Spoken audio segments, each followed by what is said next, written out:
All right. Hello, everyone. I want to say, my bad about not having my shows come in as normally as I used to, but, green shirt. I've been working now. I'm working at Subway. Hey, sandwiches and money don't make themselves. Somebody got to do it.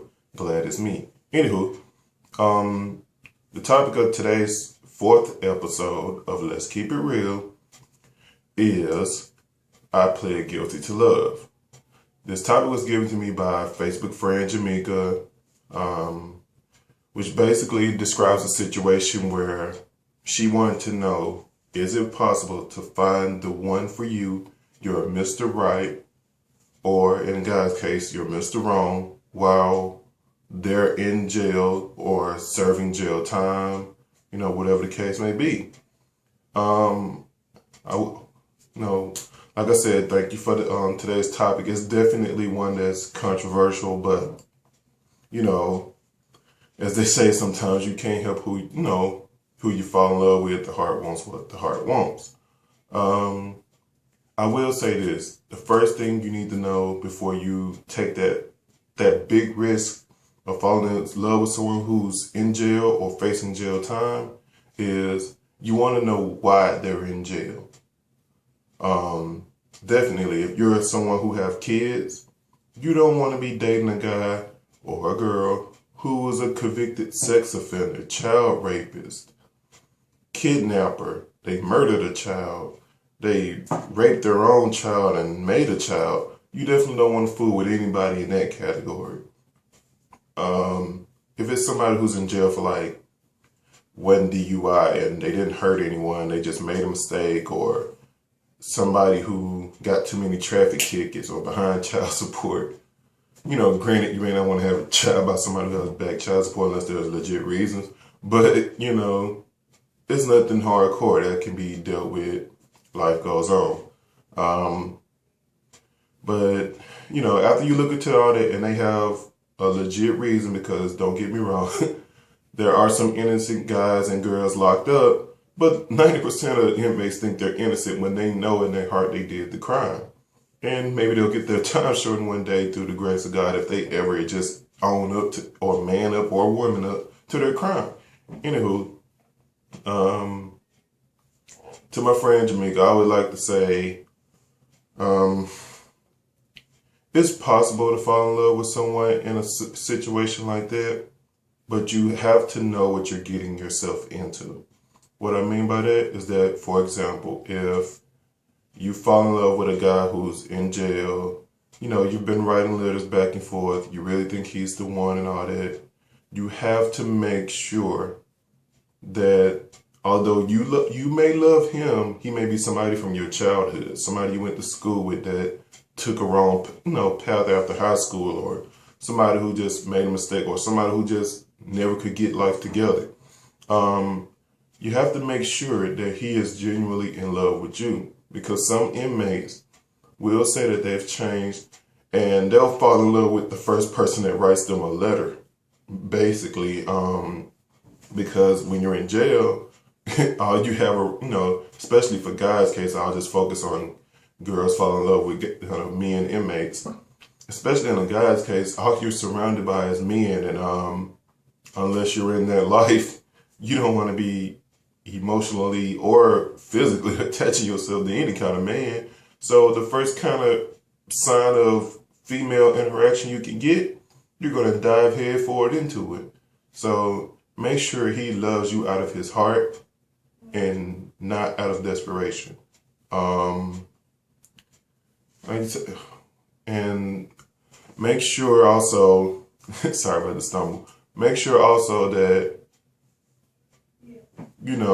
when he gets out, he has a plan for his life. He's not just coming out. He's not finna just mooch off you and lay on the couch and do nothing and, just be some living couch potato, because, basically that's what you're doing in prison. You're just sitting around waiting out your time. Also, make sure, like I said, he has a plan. If he didn't finish high school because he went to jail beforehand, or he just dropped out and never got a GED, make sure he gets his GED, either while he in prison, because some prisons offer that, or make sure he get it when he gets out. He has a plan to get a job. He has a plan to get a job. He has a plan to do something good with his life. If you think he really is a changed man, a real stand-up guy, make sure he's somebody you think you would have kids by one day. If you already have kids, make sure he's someone you would feel comfortable having around your kids, because that's important, because not only are you putting yourself in danger, but you're putting your kids in danger, and that's always a big no. But mostly other than that, if this person really is a changed man, like he was in jail, he found God, which most inmates do for their own reasons. I won't go into that. But if if he's found God, he's really trying to change, trying to be a man of God, that definitely is the best step in the right direction, to, making sure this man is someone who could be the right one for you. But anyway, in a general sense, to know if you found the right one, when you talk to him, your heart beats. When you're pissed off at him, he's still the only thing you can think about is, when is he going to talk to me? I'm so mad at him, but talk to me. When he writes you something, in your case, when he writes you a letter and he's pissed off about something that's going down in there, you're up all night worried. I hope my baby's okay. I hope he's okay. I hope he's all right. Let me come see him, put on my best outfit so he can, see me and find comfort to know that I'm here for him and I got his back and I'll be waiting on him. It's a harder situation as far as waiting on someone when they're facing 5 months or 15, 20 years. There are some women who've done that. I don't knock what they've done, but I will say there are more fish in the sea. Don't put your life, or if you want to have kids, don't put your ability to have kids on hold for so long.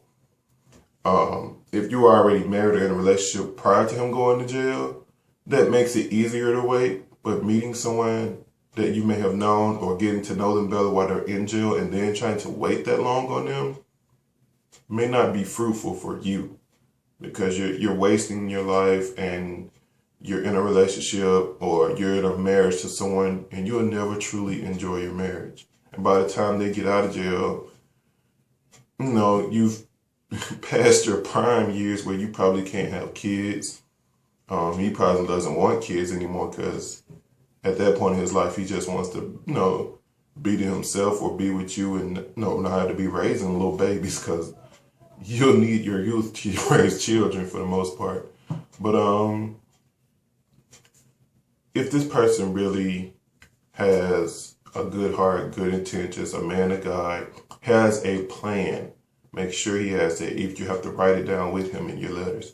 If he has a game plan to truly change his life, get his GED, possibly go after a college degree, get a job, get a car, raise a family, do all these things that, as providers, we men have to do, even if it's a job you don't like. Granted, my life's goal is not to work at Subway, but as I've said before, all dreams have to start somewhere. But I'll end this and just say that follow your heart. But definitely, if it comes between listening to your heart or listening to your head, follow what your brain is telling you, because as they say, your first instinct is usually always the right one. If it's too long of a wait, don't put your life on hold. Maybe see him when he gets out, if you're not doing anything relationship-wise, and go from there. But don't commit if this guy's facing like 10 years and you can't wait, because the wait is going to be hard. It's going to be pressure. People are going to be, talk noise about you. And if you truly love him, you'll withstand all that. But even that gets tiring after a while of having people criticize your relationship and wish ill will on it. Anyway, I'll have a 5th episode coming soon. Like I said, shout out to a Facebook friend, Jamaica, for giving me her topic. I hope something in there helps you. If not, hey, I'll gladly go back over the subject again. You can inbox me. Like I said every time, don't forget to like, the video, subscribe to my YouTube page. You can hit me up on Twitter at GWODHIGA03. You can hit me up on Facebook. Just type in Stephen Love. Bam, there I am. Anyway, to you all, as I always say, God bless. Have a good day. I got to get off here because it's almost time for me to go to work. Bye, y'all.